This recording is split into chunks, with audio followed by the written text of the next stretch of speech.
नावानिशी सगळ्या गोष्टी सांगणार आहेत. काय करणार होते दादा, कशा गोष्टीला वैतागले होते, कसं दादांना प्रत्येकाने कुणी कुणी घेरलं होतं, कशा माध्यमातून घेरलेले.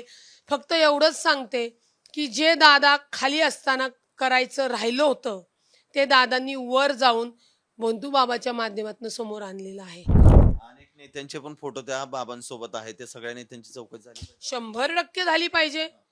या महिलेनी चाकणकरनी या बंधू बाबाला प्रत्येक लोकप्रतिनिधींकडे नेले, त्यांची ओळख वाढवली आहे, बोटं कापलेली आहेत आणि मग त्याच्यामध्ये हा दादांच्या घराच्या बाहेर पडलेले उतारे आहेत, दादांचा घडलेला अपघात आहे. हे म्हणजे ही बंधू बाबागिरी, रक्तातली बाहुली, याच्यातली बाहुली काय कर्तृत्व काय प्रदेशाध्यक्ष पदाचा पण अजून राजीनामा नाही झाला पाहिजे, घेतला पाहिजे माननीय सुनेत्रा वहिनींनी. अशा बाई सोबत नाही कुठली महिला काम करू शकत. कुठल्या घरातले चांगल्या घरातल्या व्यक्ती अशा बाई सोबत महिला पाठवतील, कुणीही पाठवणार नाही. त्यामुळेच मी तुम्हाला म्हणलं जे राजीनामा नको म्हणतात त्यांच्या बायकांना त्यांच्यासोबत पाठवावं काम करायला. आत्म्याला शांती मिळेल असं तुम्ही एक फेसबुक पोस्ट केली या राजीनाम्यानं. मी तुम्हाला सांगू का, मी खूप काही बोलणार आहे.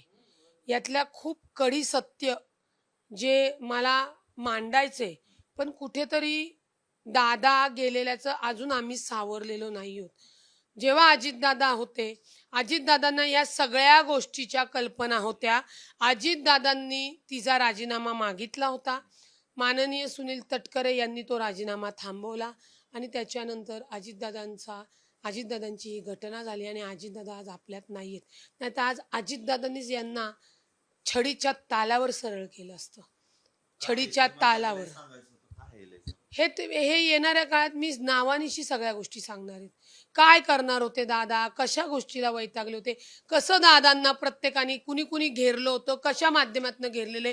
फक्त एवढंच सांगते की जे दादा खाली असताना करायचं राहिलं होतं ते दादांनी वर जाऊन बंधू बाबाच्या माध्यमातून समोर आणलेलं आहे.